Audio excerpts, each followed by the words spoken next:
ইছামতীর নদী বাঁধে ভাঙন, আতঙ্কে এলাকাবাসীরা।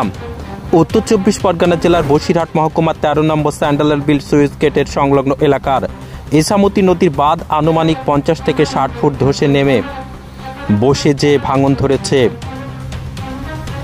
গত কয়েক বছরে আয়লা, আমফান, বুলবুল, ফণিসহ একাধিক প্রাকৃতিক বিপর্যয়ে বহু মানুষ ক্ষতিগ্রস্ত হয়েছে। তাই আবারও এই নদীর বাঁধ ভাঙনে আতঙ্কে কাটাচ্ছেন এলাকার সাধারণ মানুষজন। এলাকাবাসীরা জানিয়েছেন সকলেই আতঙ্কে আছেন। নদীর বাঁধের যা পরিস্থিতি, তাতে এই ভরা কোটালে যে কোনো মুহূর্তে জল ঢুকে ব্যাপক ক্ষয়ক্ষতি করতে পারে এলাকায়। তাই সাধারণ মানুষ চাইছেন দ্রুত মেরামতির ব্যবস্থা করা হোক। এ বিষয়ে স্যান্ডেলবিল গ্রাম পঞ্চায়েতের প্রধান পরিতোষ বিশ্বাস বলেন, পঞ্চায়েতের পক্ষ থেকে নজরদারি করা হচ্ছে। হিঙ্গলগঞ্জের বিডিওকে জানানো হয়েছে এবং ইরিগেশন দপ্তরকেও জানানো হয়েছে উপযুক্ত ব্যবস্থা নেওয়ার জন্য। গ্রামবাসীরা আরও বলেন, এই এলাকায় একাধিক সময় নদীর বাঁধ ভেঙে গ্রামের মধ্যে নোনা জল ঢুকে ক্ষতিগ্রস্ত হয়েছে একদিকে সবজি ফসল, অন্যদিকে সাদা মাছ। চাষিরাও তা আতঙ্কে আছেন।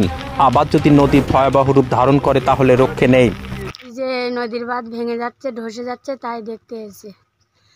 এর আগে আমফান, আয়লার আতঙ্ক আমাদের লেগে আছে, দেখতে এসে যাতে তাড়াতাড়ি ঠিক হয় সেটা করার জন্য বলছি। আপনার নাম? আমার নাম দীপালি সর্দার।